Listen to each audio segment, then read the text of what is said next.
안녕하세요. 아날로그 필름메이커의 정윤경입니다. 오늘은 액션캠에 대해서 한번 이야기해 볼게요. 최근에 고프로 히어로 7이 나오면서 영상 제작자들에게 굉장히 큰 관심을 불러일으키고 있는데요.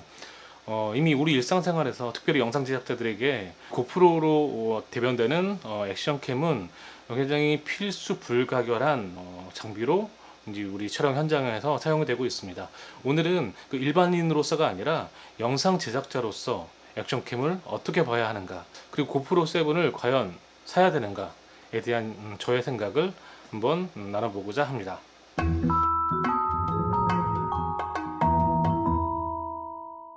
자, 이 영상은 아까도 말씀드렸듯이 일반인들에게는 필요하지 않은 영상일 수도 있습니다. 하지만 영상 제작자, 어떤 특별한 목적을 가지고 영상으로 어떤 특별한 영상의 메시지를 담고자 하는 이들에게, 특히 영상 제작자로서 고프로와 액션캠을 어떻게 봐야 하는지에 대한 이야기를 해보려고 합니다.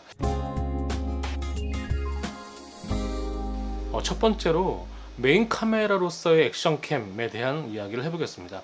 영상 제작을 원하시는 분들, 영상 제작자로서 이제 카메라를 구입하고자 하시는 분들이 이제 카메라가 하나도 없을 때 메인 카메라를 구입할 때 고려하는 용도로 과연 액션캠이 적절한가에 대한 이야기입니다. 결론적으로 말씀드리자면 적절하지 않다입니다. 세 가지로 그 이유에 대해서 좀 말씀을 드리고 싶은데요. 첫 번째는 그 매뉴얼 설정 쉽지 않다는 것입니다. 보통 이제 카메라를 사용하다 보면 셔터 스피드와 ISO와 이런 것들을 설정을 바꿔줘야 되는데, 기본적으로 액션캠들은 그런 설정으로부터 자유롭지가 않은 카메라입니다.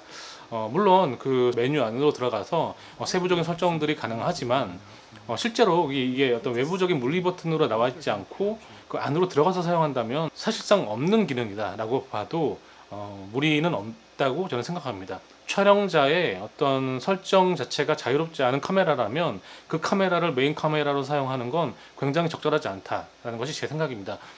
그렇게 물어보시는 분들 계시겠어요. 하지만 액션캠, 고프로는 어떤 상황에서도 잘 찍히지 않나요? 라고 물어보실 텐데요. 사실은 그렇지 않습니다. 네. 잘 찍혀 보이는 것처럼 보이지만 사실상 뜯어놓고 보면 모든 상황에서 잘 찍히는 그런 카메라는 아닙니다. 이건 제가 별도의 영상으로 따로 설명을 드리도록 하겠습니다. 두 번째는 화각인데요. 잘 아시겠지만 액션캠은 광각이면서 초광각이죠. 그렇죠? 네. 실제로 보면 거의 사람의 시야각과 거의 비슷한, 사람의 시야각이 한 180도 정도 된다고 하는데 거의 그것과 흡사한 정도의 렌즈를 가지고 있는 카메라입니다. 화각이 이렇게 비현실적으로 초광각인 카메라인 경우에 내가 정말 표현하고자 싶은 그 메시지들을 카메라가 제대로 표현해 줄 수 없다는 거예요.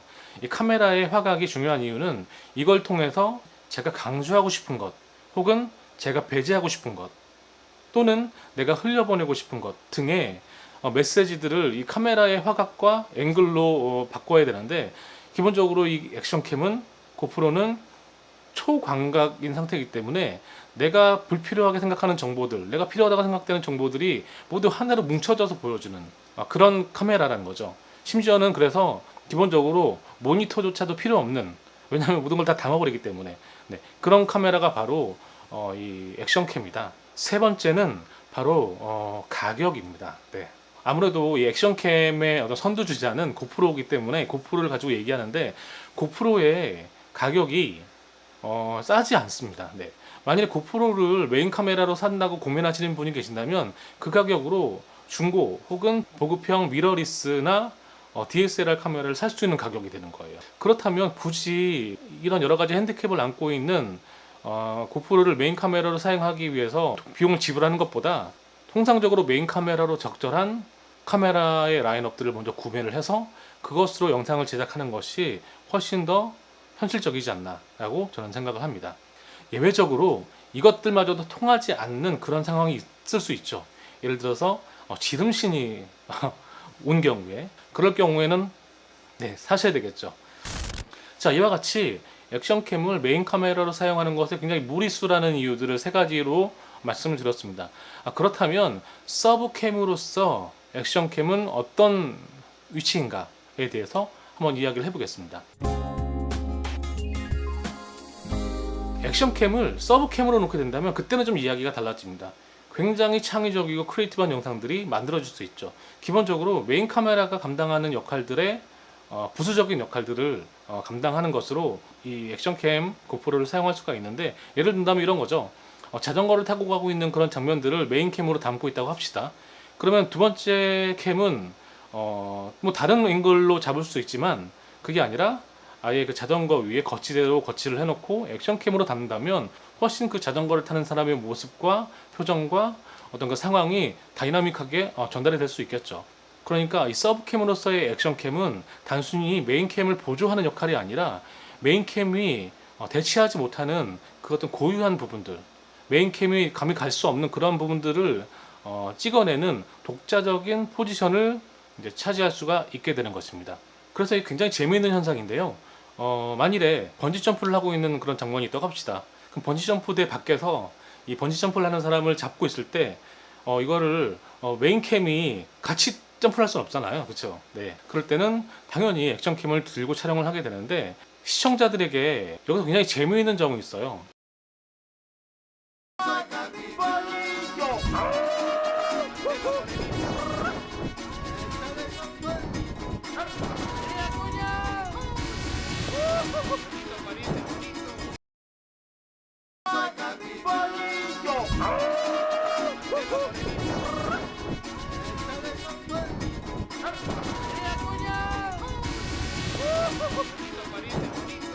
그거는 시청자들이 이 익스트림 상황, 그러니까 이 화질이 얼마나 좋은지, 액션캠의 화질이 얼마나 뛰어나고 스테빌라이징 기능이 뛰어난지에 대해서 집중하는 것보다 액션캠이 담아내는 그 상황에 대해서 더 집중하게 된다는 거예요.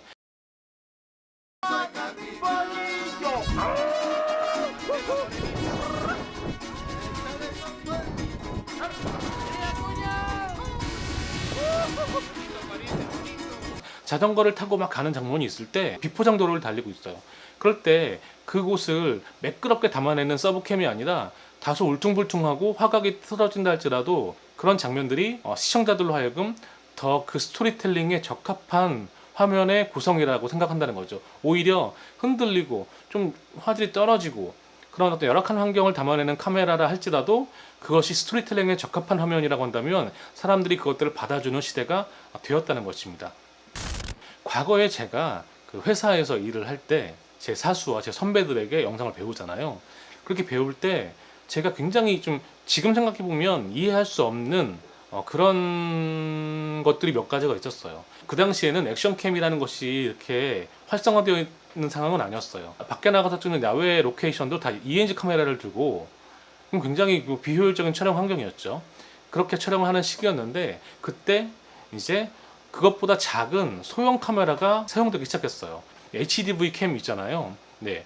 그 예전에 정말 그 PD170과 VX2000, 2100 이런 카메라가 ENG 카메라의 어떤 서브캠으로서 역할을 좀 이렇게 대체하는 그런 어떤 환경이었어요. 그 카메라가 거의 이제 우리가 서브캠으로서의 마지노선이었어요. 마지노선인 기준이 이 CCD가 3CCD라는 거예요. 근데 일반 가정용 캠코더 당시에도 있었는데, 그런 가정용 캠코더는 1CCD 였어요. 제가 촬영을 하기 위해서 장비 목록들을 이제 보고를 하고 장비 리스트를 만들게 되잖아요. 근데 이제 굉장히 좀 이해가 되지 않는 게, 야, 이게 1CCD 카메라를 쓰는 게 말이 되냐? 화질이 진짜 엉망일 텐데 최소한 3CCD급 뭐 TRV750이나 뭐 이런 카메라를 써야지. 이런 식의 반응들. 1CCD로 대응되는 이런 홈 비디오 카메라는, 이 방송용 카메라는 절대로 쓸 수 없는 그런 카메라로 인식이 되어 있었던 거예요. 제가 볼 때는 이 1CCD 카메라나 3CCD 카메라나 낮에 뭐 저조도에선 차이가 있을 수 있습니다만, 낮에 별로 이렇게 차이가 또 어떤 카메라는 이게 1CCD가 더 화질이 좋은 것 같은, 색감이 더 좋은 것 같은데 뭐 이런 생각이 들 때가 있었거든요. 그러니까 그거 제가 참 이해할 수 없는 거죠. 그리고 이제 그 촬영을 하고 편집을 하다 보면 뭐 센터가 맞지 않을 경우에 센터를 맞추기 위해서, 화면의 어떤 지저분한 부분을 잘라내기 위해서 크롭이라는 걸 하게 되는데, 이 크롭을 하면 정말 많이 혼났어요. 네. 그 이유도 이 화면이 이렇게 정해진 상황에서 촬영이 되어 있는데 크롭을 하면 픽셀도 커지고 화질이 떨어지지 않냐는 거예요. 기본적으로 크롭을 한다는 거는 굉장히 쌈마이 짓이다 라고 인식이 되었고, 그렇게 했을 때 굉장히 많이 혼났던, 그게 왜 그럴까 생각해 봤더니, 그 당시에 카메라와 또 영상의 아웃풋을 바라보는 기준이 절대적으로 화질에 있었다는 거예요. 근데 저는 이제 최근에 리얼리티 프로그램들을 보면서 이 경계들이 굉장히 지금 허물어지고 있다는 것들을 느끼게 됩니다. 저는 이거의 어떤 근원을 나영석 효과라고 제가 나름대로 이름을 붙이고 싶어요. 그러니까 나영석 PD라는 분이 꽃청춘 같은 여행 프로그램을 만들면서 새로운 변화들이 그 PD를 통해서 일어났다는 거죠. 그러니까 이를테면 이런 거죠. 그 나영석 PD가 만든 영상을 보면 이제 서브캠의 역할들을 굉장히 충실하게 잘 활용한다는 거예요. 비행기 안에서 어떤 특정한 사람들을 보여주기 위해서 화면을 크롭하고, 어떤 경우에는 메인캠들이 다 사라져버리고 없는 상황에서 구석에 달려있는 서브캠 하나로, 액션캠 하나로 화면을 크롭하고. 이게 또 세대가 근데 형이 너무 많은 거지. 심지어는 불이 꺼진 방 안에서 서로의 대화를 자막으로만 처리하는, 화면은 물론 블랙이겠죠. 그런 영상까지도 시도했다는 거예요. 창피해. 난 나래도 상관없어. 나 지금 안 봤잖아 저기. 제발 지금 바라는 것 중에 하나는 이 편집을 남기기나 해라라고 지금 바라고 있어. 근데 여러분, 방송국에서 프로그램 안에서 3초 정도의 블랙이 나가면 그건 방송사고라고 이야기합니다. 네.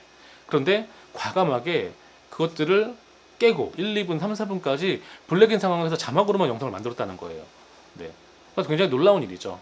그런 시도들이 있었고, 그런 시도들을 방송국에 있는 또 다른 영상 제작자들이 따라하고 그것들을 보완하고 더 많은 사람들이 그렇게 만들기 시작하자 이제는 그것이 하나의 룰로, 하나의 영상 제작의 어떤 배경이 됐다는 거예요. 나영석 PD가 영상의 화질, 물론 중요하죠. 양질의 화질을 만들어내는 것도 중요하지만 그보다 스토리텔링을 만들어가는 데 있어서 이 영상이 어떻게 역할을 할 수 있겠느냐라는 것이었습니다. 그러니까 과거에는 화질이 제일 큰 일원칙이었고, 그 일원칙 안에, 일원칙을 전제로 어떻게 스토리텔링을 만들어 갈 수 있을 것인가가 고민이 되었다면, 그 나영석 PD로 대변되는 그 당시 리얼리티 쇼 프로그램 제작자들은 스토리텔링을 큰 원칙으로 삼았기 때문에 화질도 포기할 수 있었던 거예요. 제가 회사를 다닐 때 제 직속 본부장님이 현역 시절에 제작했던 프로그램이 토요일은 즐거워라는 프로그램이었어요.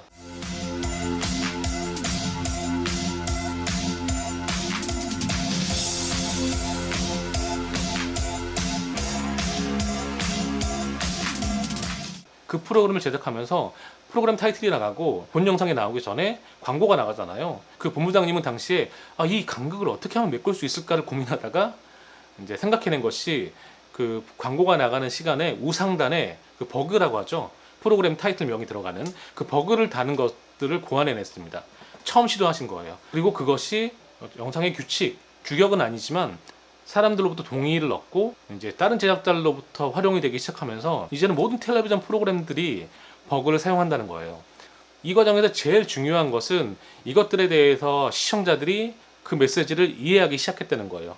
지금은 본 프로그램이 시작하기 전에 광고가 나가고 있겠구나. 내가 여기 앉아서 이제 시청을 준비를 해야지. 마찬가지로 스토리텔링을 중요시 여기는 문화가 영상 제작자들로부터 팽배해지면서 이제 이것들을 시청자들이 암묵적으로 이해하기 시작한다는 거예요. 서브캠, 액션캠은 화질이 조금 나빠져도, 그리고 화면이 조금 흔들려도, 전문 카메라맨이 사용하지 않아도 이것들이 스토리텔링에 적합하다면 그것들을 충분히 용인할 수 있는 시대가 되었다라는 것들을 이 공동체의 시청자들이 인식하고 허용하기 시작했다는 거죠. 이런 흐름들이 최근에 굉장히 큰 파격으로 이어지는 것이, 출연자들이 카메라를 들기 시작하는 거죠. 알지? 이렇게 손 이렇게 해서 찍어가지고 굉장히 어색한 일이에요. 그렇죠? 생각해 보면 과거에는 촬영 스텝이 화면에 나오면 그것도 역시 방송 사고죠. 근데 지금은 카메라가 메인 화면으로 들어오기도 하고, 심지어는 그 화면을 전문 카메라맨이 아닌 출연자들이 찍는. 근데 실제로 그 영상 보면 카메라를 들고 있는 연예인들이 쓴 화면이 전문 카메라맨이 쓰는 게 아니기 때문에 가끔은 입만 나올 때도 있고 눈만 나올 때도 있잖아요. 하지만 그럴 때 그 잘 찍힌 영상이 아니라 할지라도 그게 그 스토리텔링에 적합하다면 과감하게 사용하는 것. 이 장황하게 이런 말씀을 드린 이유는 지금 이 시대에 영상을 보는 사람들의 마음속에 서브캠으로서의 액션캠의 역할을 스스로 규정하고 영상을 본다는 얘기예요.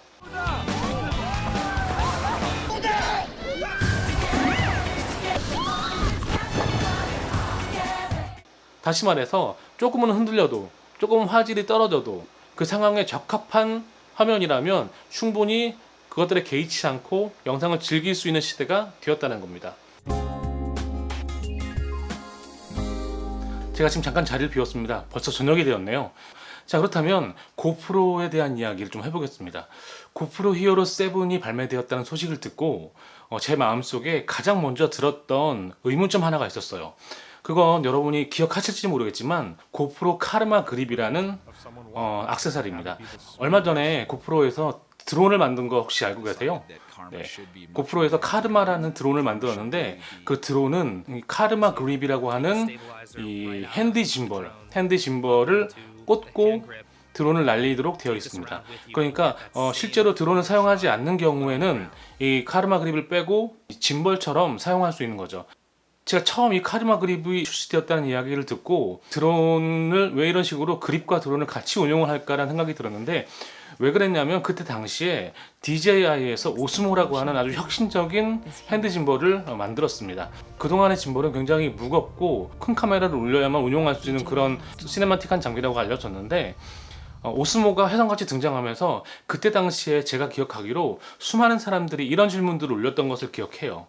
고프로를 사야 될까요? 오스모를 사야 될까요? 그런 분들에게 제가 하는 말은 고프로 액션캠과 오스모는 서로 정말 다른 것을 지향하는 기기다. 실제로 보기에 오스모가 액션캠처럼 보이지만 그건 액션캠이 아니라 스테디캠, 시네마틱한 장비거든요. 앞서 우리가 서브캠으로서의 액션캠을 이야기할 때 그 액션캠이 어떻게 정의되었는지, 어떻게 그 공동체의 시청자들에 의해서 규정되고 정의되었는지를 이야기를 했었습니다. 보신 바와 같이 오스모와 전혀 다른 길을 걷고 있는 장비예요. 그런데 오스모가 출시되고 그렇게 작은 센서를 가진 카메라에 의해서 시네마틱한 화면이 만들어진다는 것을 보았을 때, 그것들이 고프로의 생각이었는지 모르겠지만 시장의 결과로 봤을 때 시네마틱한 스테디캠 효과를 내고 싶었다. 그래서 카르마를 통해서 그 오스모와 대항하고 싶었다 라는 것이 결과적으로 시장을 통해서 그렇게 비춰지게 된 것이죠. 하지만 지금 현재 어떻습니까? 카르마라는 드론을 날리는 사람도 별로 없고, 또 카르마 그립은 더더욱 찾아보기가 쉽지 않습니다. 가격도 역시 41만 원이라는 정말 액세서리가 왜 이렇게 비싼지 모르겠습니다. 고프로 7이 그 자체적으로 이 스테디샷, 스테빌라이징 기능들을 넣음으로써 사실상 고프로는 카르마 그립의 폐기 수순을 밟고 있는 것은 아닌가, 이런 생각이 들기도 합니다. 이 액션캠에 흔들리지 않는 스테빌라이징 기능을 넣고 싶다는 것은 이 제작사들의 다음 목표인 것은 분명해 보입니다. 두 가지 방식으로 제작사들은 이 액션캠에 흔들리지 않는 스테빌라이즈 기능을 넣기로 작정했다라고 보이는 것입니다. 첫 번째는 기기 자체 안에 스테빌라이징 기능을 넣는 것, 그리고 그렇지 않은 경우에는 기기 이외의 액세서리로 저가형 짐벌을 붙임으로써 스테빌라이징 기능을 확보시켜주는 것. 고프로 6가 지금 30만 원대에 판매가 되고 있고요. 하이퍼 스무드 기능과 타임워크 기능이 추가된 고프로 7 블랙은 51만 원 정도에 판매가 되고 있습니다. 자, 그래서 고프로 7 사야 할까요? 라고 물어보신다면 좀 망설여지는 그런 대목이 아닐 수 없습니다. 너무 비싸기 때문이죠. 저 같은 경우는 지금 쓰고 있는 액션캠이 소위 샤오미 액션캠이라고 불리는 Y2 카메라예요. 이 카메라는 4K는 지원되지 않는 카메라고요. 물론 상위 버전으로 4K가 지원되어 있는 Y 카메라가 있습니다. 조금 더 고가이고요. 1080p 60프레임까지 지원하는 이 카메라는 현재 8만 원에 구입하실 수가 있습니다. 굉장히 저렴한 가격이죠. 이 카메라를 구매한 이유는 두 가지입니다. 첫 번째는 굉장히 저렴하기 때문입니다. 네. 그리고 두 번째는 저가형이긴 하지만 화질이 다른 저성능의 소위 말하는 짜 프로보다 훨씬 더 좋은 카메라 성능을 가지고 있고, 어떤 경우에는 고프로보다도 더 화이트 밸런스를 잘 맞춰주는 것은 아닌가라는 생각이 들어서 이 카메라를 썼고, 이 카메라에 대한 전체적인 총평은 매우 좋다였어요. 제가 이 이상의 액션캠을 필요로 하지 않을 수도 있겠다는 생각이 들 만큼 굉장히 좋은 카메라입니다. 고프로 7 블랙이 나온 시점에서 제가 액션캠을 어떻게 대할 것인가를 물어보신다면 저는 이 카메라에 10만 원짜리 액션캠용 짐벌을 달아서 이 카메라의 수명을 좀 더 연장시킬 것 같습니다. 어느 정도의 액션캠, 어느 정도 레벨의 액션캠이라고 한다면 저는 그 화질이 대동소이하다고 생각이 듭니다. 그리고 앞서 말씀드렸듯이 액션캠에서 화질은 사실상 중요한 것은 아니라는 생각이 듭니다. 좋은 화질을 꿈꿀 수 있을 만큼 사용자 조작도, 그리고 센서의 크기도 만족스러운 만큼 크지 않기 때문이죠. 그래서 저의 생각은 이 기기에 소형 짐벌을 달아서 기존 카메라를 사용하는 것이 훨씬 더 경제적이다. 고프로를 정말 구입하기 원하시는 분들이라 한다면 고프로 6를 구입하시는 것도 괜찮은 방법이라 생각이 듭니다. 고프로는 지금 처음 하이퍼 스무드 기능을 출시한 상태입니다. 이 기능이 다음 8 버전에서 어떻게 진보될지, 어떻게 진화될지 아무도 모르는 상황이죠. 저는 1년 더 기다려서 고프로 7이 어떻게 하이퍼 스무드 기능과 타임업 기능들을 개선시켜 나가는지를 좀 지켜보고 싶습니다. 그래서 50여만 원이라는 돈을 투자해서도 아깝지 않을 그 기능들이 이 액션캠으로도 구현이 되는지, 그리고 그것들이 과감하게 시장을 선도해서 시청자들의 액션캠에 대한 생각과 마인드를 바꿔낼 수 있을지도 한번 지켜보고 싶습니다. 이 영상의 최종적인 평가는 저는 1년을 더 기다려보겠다. 그리고 고프로를 사고 싶으신 분이 있다면 고프로 실버 하위 기종 혹은 고프로 6 버전을 구입해서 사용하셔도 괜찮겠다라는 생각이 듭니다. 어디까지나 저의 주관적인 생각입니다. 여러분들의 자유로운 의견, 혹시 이견이 있으시다면 여기 밑에 리플을 남겨주시면 기쁘고 감사하게 서로 이야기할 수 있을 것 같습니다. 지금까지 아날로그 필름메이커의 장윤경이었습니다.